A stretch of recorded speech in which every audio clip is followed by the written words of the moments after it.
नमस्कार, the wire में आपका स्वागत है। मैं हूं आरफा खानम शेरवानी। खबरों की दुनिया में एक बड़ी हलचल हो गई है। अर्नब गोस्वामी, जो कि रिपब्लिक टीवी के एडिटर इन चीफ और प्रमोटर हैं, उनको गिरफ्तार कर लिया गया है मुंबई के उनके घर से।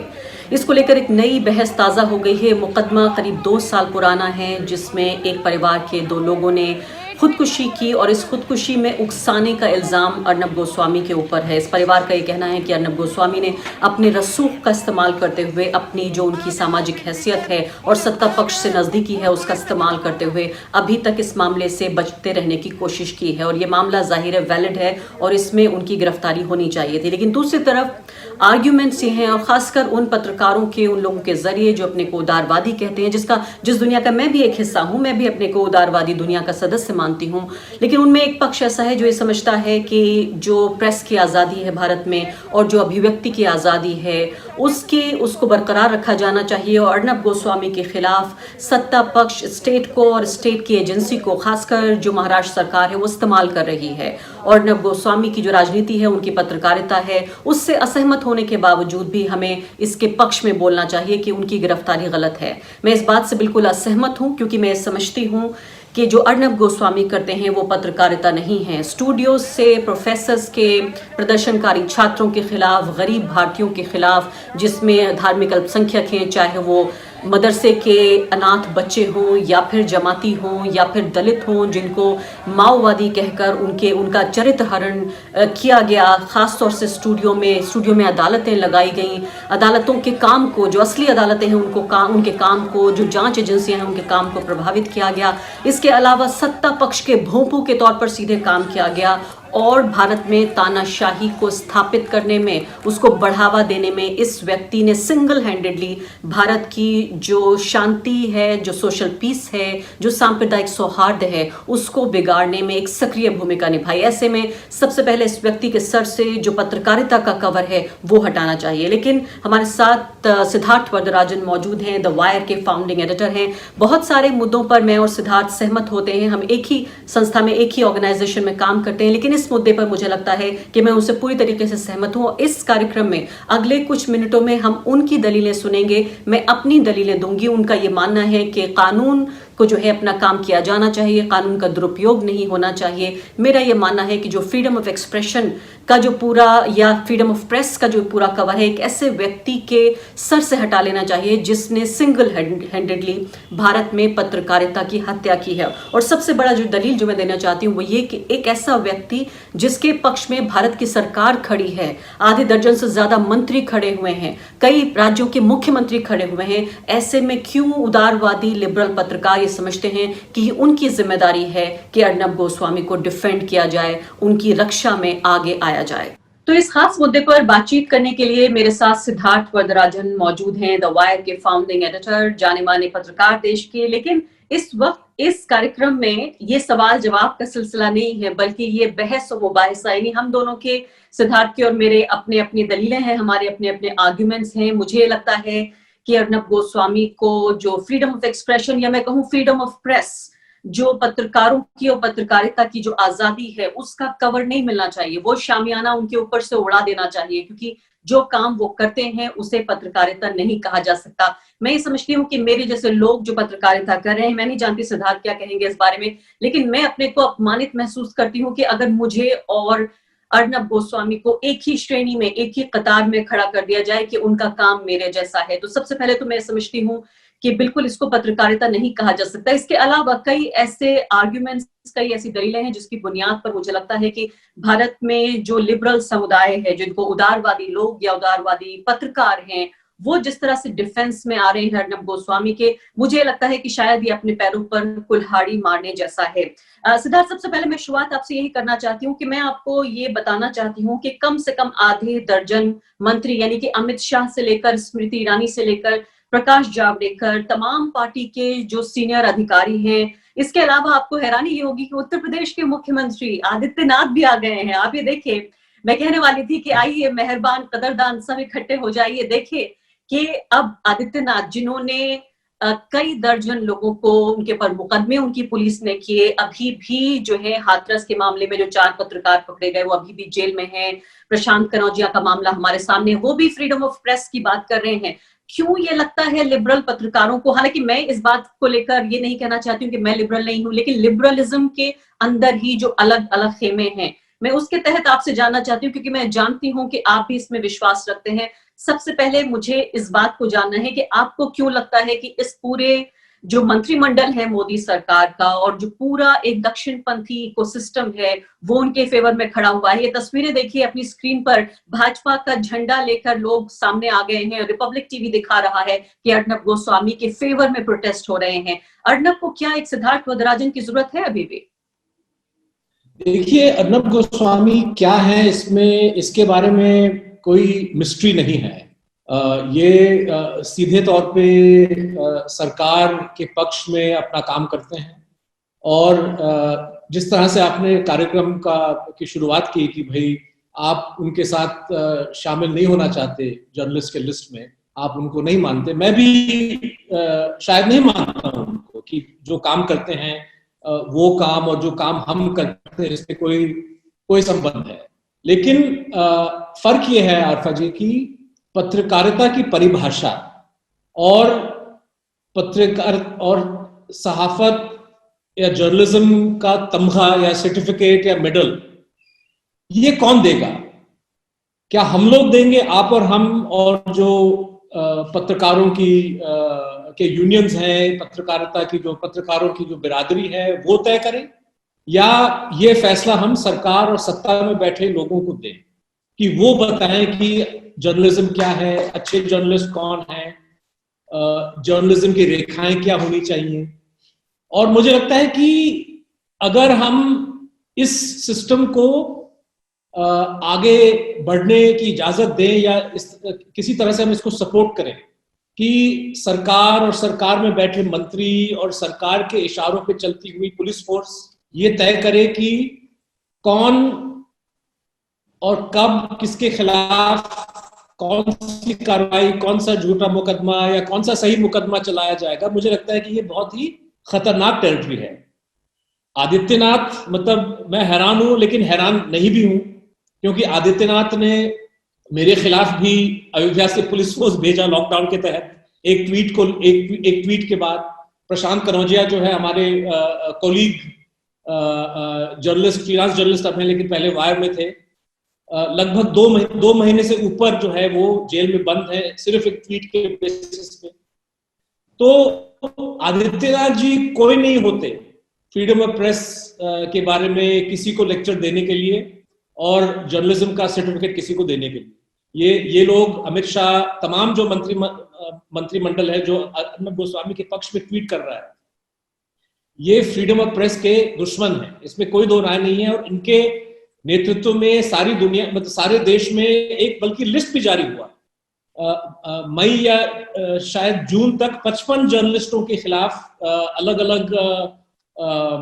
प्रदेशों में कार्रवाई, पुलिसी कार्रवाई शुरू की गई कोविड और तमाम और कवरेज को लेकर। उसके बाद वो लिस्ट और लंबी हो गई। तो मुझे लगता है कि ये लोग अपने, अर्नब गोस्वामी उनके लिए जर्नलिज्म के फील्ड में काम करता था तो जाहिर है उसके बचाव में ये लोग बोलेंगे। लेकिन एक बुनियादी सवाल जो मैं रखना चाहता हूं कि अर्नब गोस्वामी के बारे में चाहे कोई आपका विचार कुछ भी हो,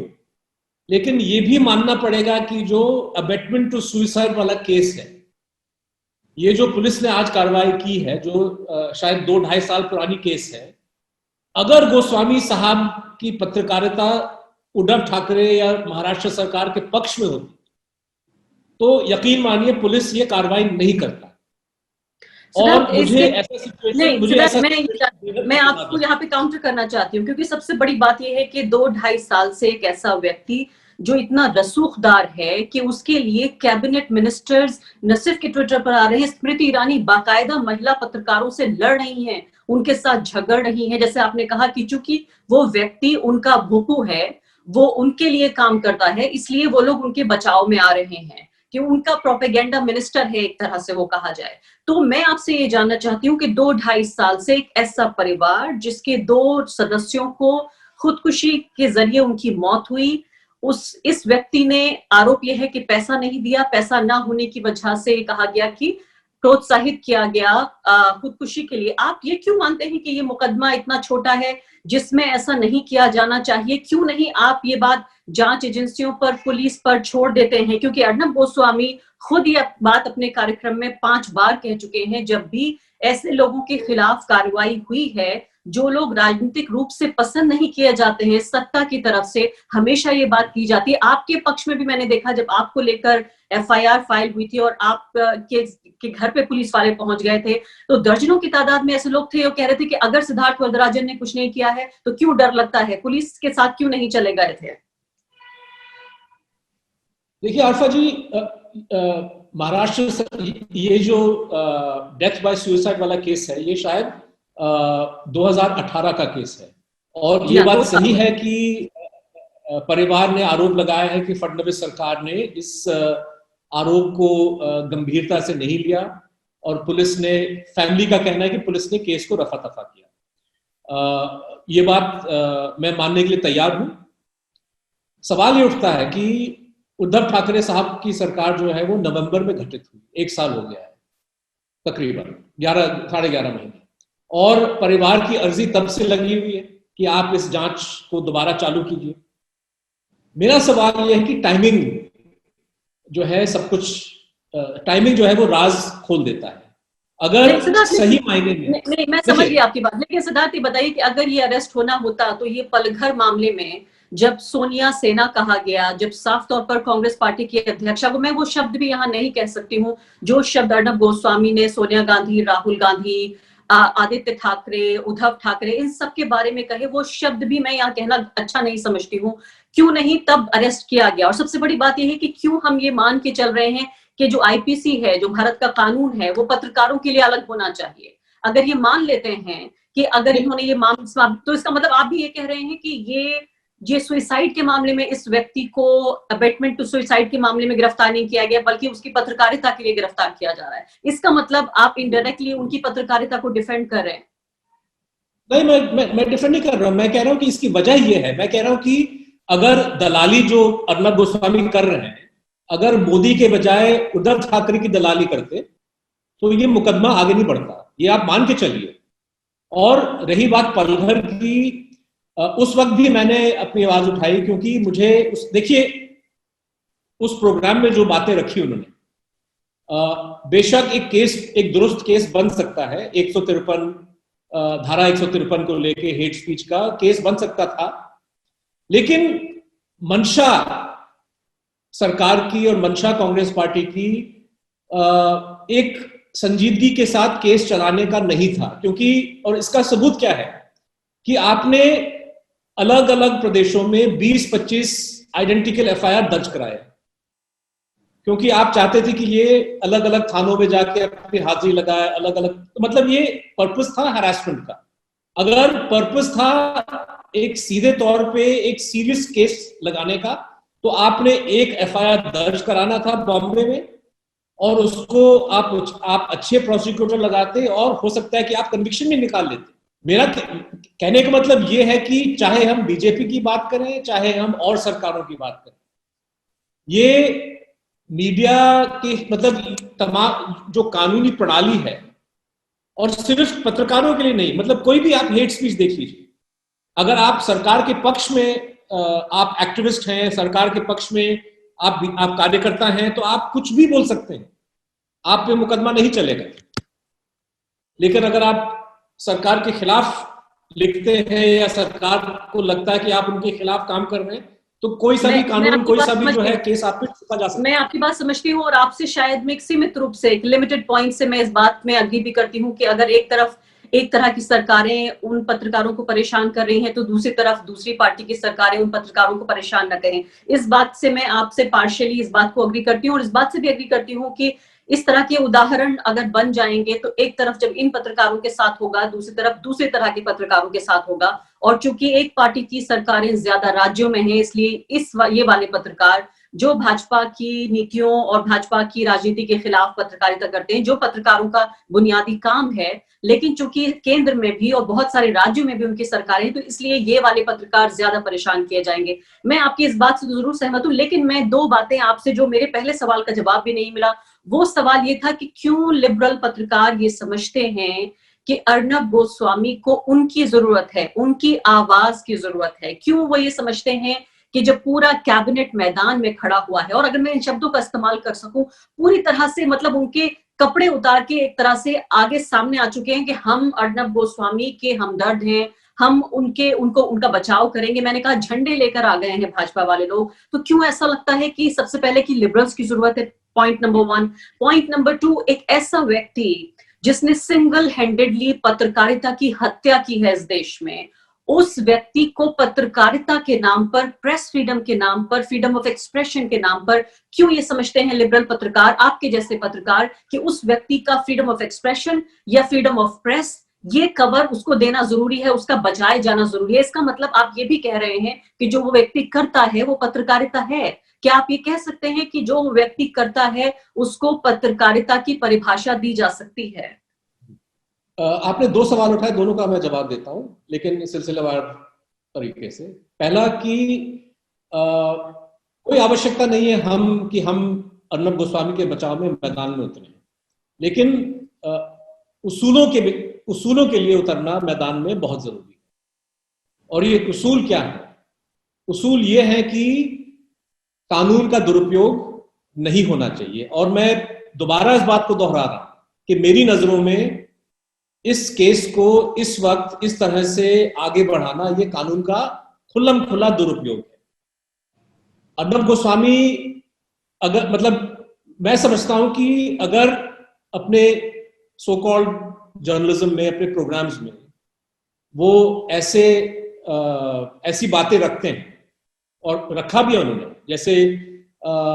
बांद्रा स्टेशन का मिसाल ले लीजिए, लॉकडाउन के टाइम में जब उन्होंने कहा कि ये मस्जिद की वजह से वहां पे भीड़ इकट्ठा हुई है, उस पर मुकदमा बन सकता था,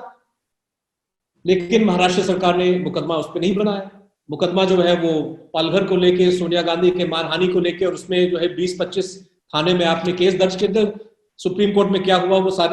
वो हमारे सामने है। तो मुझे लगता है कि आप शिवसेना और बीजेपी के बीच में लड़ाई चल रही है। अर्नब गोस्वामी पूरी तरह से बीजेपी के पक्ष में अपना काम कर रहे हैं, तो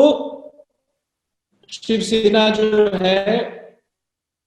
बीजेपी के खिलाफ उसकी जो जंग चल रही है, उसमें अर्नब गोस्वामी भी उसमें शामिल है और उस पर एक्शन लिया जा रहा है। लेकिन मैं समझता हूं कि किसी भी सरकार और मैं सिर्फ ये बात नहीं रखता हूं क्योंकि वो जर्नलिस्ट है, मैं कह रहा हूं कि अगर वो लेखक होते, अगर वो फिल्मकार होते, संगीतकार होते, कुछ भी हो, या एक मामूली नागरिक होते, लेकिन अगर कानून का दुरुपयोग किया जा रहा है किसी एक अपॉर्चुनिस्टिक तरीके से, और मैं समझता हूं कि ये है, क्योंकि अगर केस में दम था और अगर पुलिस जो है सही मायने में इस केस को आगे बढ़ाना चाहती थी, तो 11 महीने जो है इंतजार क्यों किया, और अब जो है कार्रवाई क्यों की जा रही है, मेरे जहन में सवाल उठता है। तो इसलिए मैं समझता हूं कि अब अगला सवाल, ठीक है, मैं समझ गई आपकी बात। आप ये कह रहे हैं कि कानून का दुरुपयोग नहीं होना चाहिए, लेकिन फिर भी आप अभी तक ये एक्सप्लेन नहीं कर पाए हैं कि लिबरल पत्रकारों की क्यों जरूरत है अर्नब गोस्वामी को। इस बात का कोई कन्विंसिंग आंसर मुझे नहीं मिला है। अगली बात आपकी नजरों में हम अर्नब को डिफेंड कर रहे हैं, मेरी नजर में मैं उसूलों पे कायम हूं, और ये उसूल सुधा भारद्वाज के लिए है, ये उसूल अर्नब गोस्वामी के लिए है, ये उसूल किशोर चंद वांगखेम मणिपुर में है, और खुदा ना खास्ता आप पे कोई कार्रवाई, कोई केस हो, मुझ पे हो, ये उसूल मैं उम्मीद करता हूं कि ये उसूल हम लोगों पे भी कायम होगा और लोग मैदान पे उतर आएंगे। और मैं साथ साथ एक तरह से ये सबक भी है अर्नब गोस्वामी के लिए कि जब औरों पे कानून का दुरुपयोग किया जा रहा था तब आप बैठ के तालियां बजा रहे थे, तो जाहिर है कि जिस प्रणाली को आपने आगे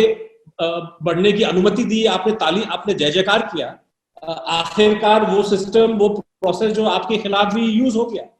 तो ये एक तरह से मैं समझ गई जी सिद्धार्थ, मैं समझ गई। आप ही कह रहे हैं कि आप अपने उसूलों के गुलाम हैं, चाहे वो दोस्त के लिए उसूल हो या दुश्मन के लिए उसूल हो, लेकिन इन उसूलों की बुनियाद क्या होगी? आप मुझे ये बताइए। मैं आपसे ये जानना चाहती हूँ कि जब अर्नब गोस्वामी अपने स्टूडियो में सत्ता पक्ष की तरफ से विपक्ष की सुपारी लेते हैं, उन्होंने विपक्ष की पूरी विश्वसनीयता, क्रेडिबिलिटी को इस तरह से नुकसान पहुंचाया है कि कोई भी पॉलिटिकल अल्टरनेटिव उभर कर ना आ सके, चाहे वो कांग्रेस पार्टी हो, कोई भी पार्टी जो कि बीजेपी के विपक्ष में खड़ी हुई है। इसका मतलब साफ तौर पर उस व्यक्ति ने अपनी फ्रीडम ऑफ एक्सप्रेशन को, फ्रीडम ऑफ प्रेस को, जो भारत का संविधान जिसकी गारंटी देता है, उसको अब्यूज करते हुए, उसका दुरुपयोग करते हुए उसने भारत में तानाशाही स्थापित करने में एक अहम भूमिका निभाई है। हो सकता है हम और आप अर्नब गोस्वामी के अपराध ना लिखें, लेकिन मैं इतना जरूर, मेरा विश्वास है कि भारत का इतिहास, जो हिस्ट्री है इंडिया की, वो जरूर जो अपराध है अर्नब गोस्वामी की, वो लिखेगा कि कैसे उन्होंने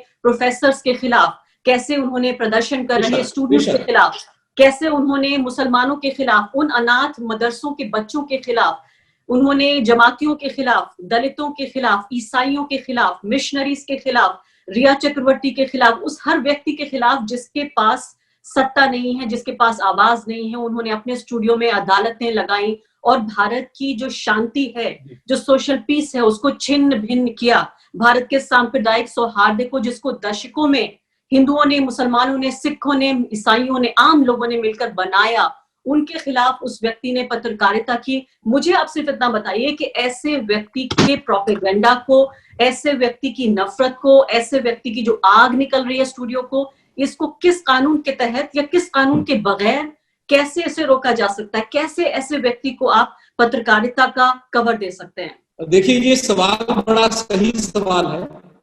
क्योंकि जो काम अर्नब गोस्वामी कर रहे हैं अपनी एंकरिंग के जरिए, अपने चैनल के हवाले से, ये बेहद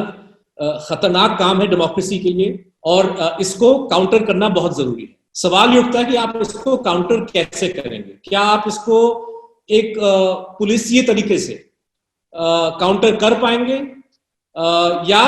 काउंटर करने के और भी तरीके ढूंढने पड़ेंगे? मुझे लगता है कि अगर हम इस भ्रम में पड़ जाएं